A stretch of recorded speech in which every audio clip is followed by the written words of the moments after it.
Hello friends, I hope आप सब अच्छे होंगे। मैं भी ठीक हूँ। तो फाइनली सीजीएल 2024 का रिज़ल्ट आ गया है और रिज़ल्ट तो रात में 12 बजे ही आ गया था, बट मैं सो गई थी। तो मैंने अभी सुबह उठ के रिज़ल्ट देखा और रिज़ल्ट देखकर मैं तो एकदम शॉक हो गई कि ऐसा भी हो सकता है। तो जो रिज़ल्ट जो टीयर 2 के लिए मिनिमम कट ऑफ गई है वो 322 गई है। मतलब इसके बाद आपका टेस्ट वगैरह चेक होगा और आपको पोस्ट मिलेगी। जो पीओ और एसए जो सीजीएल में सबसे लो ग्रेड का पोस्ट माना जाता है, शायद 28 ग्रेड पे की पोस्ट है, उसकी जो कट ऑफ गई है वो गई है 335।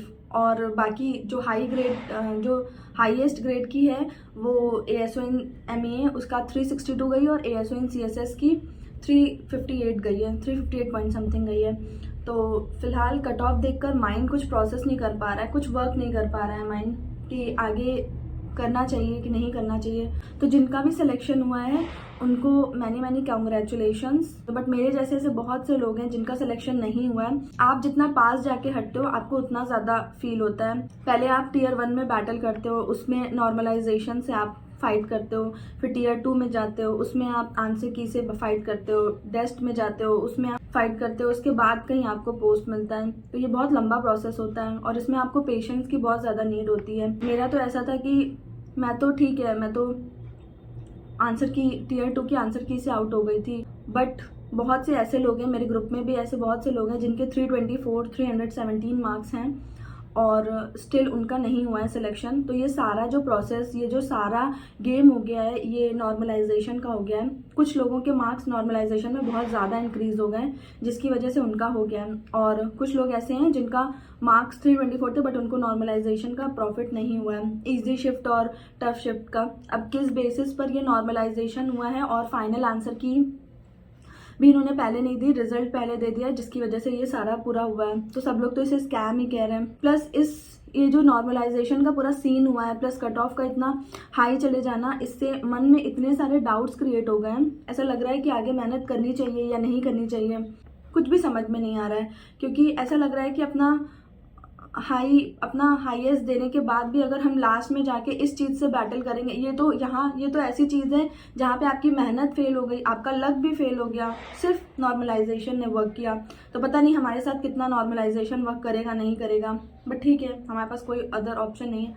बाकी बहुत से ऐसे लोग हैं जिनका कंटिन्यूसली मेहनत करने के बाद 4 5 6 साल के बाद अब जाकर उनका सिलेक्शन हुआ है।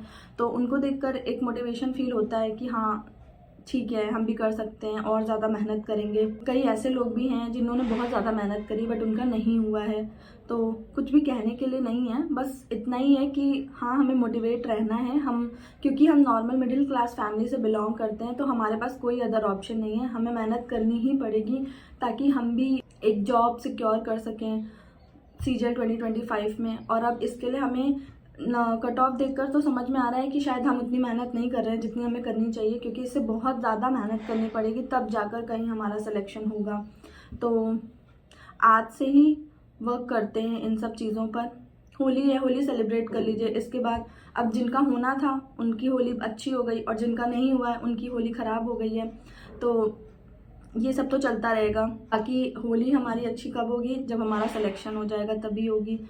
बट ठीक है, हम लोग और ज़्यादा मेहनत करेंगे। सीजीएल 2025 में कंफर्म एक पोस्ट लेंगे। सबसे ज़्यादा मैटर करता है हमारा कॉन्फिडेंस। अगर वो गिर जाएगा तो हम नहीं उठ पाएंगे। कॉन्फिडेंस के साथ ही कुछ होगा। मेहनत और ज़्यादा करेंगे, जितनी कर रहे थे उससे ज़्यादा करेंगे ताकि और अच्छे मार्क्स आएँ।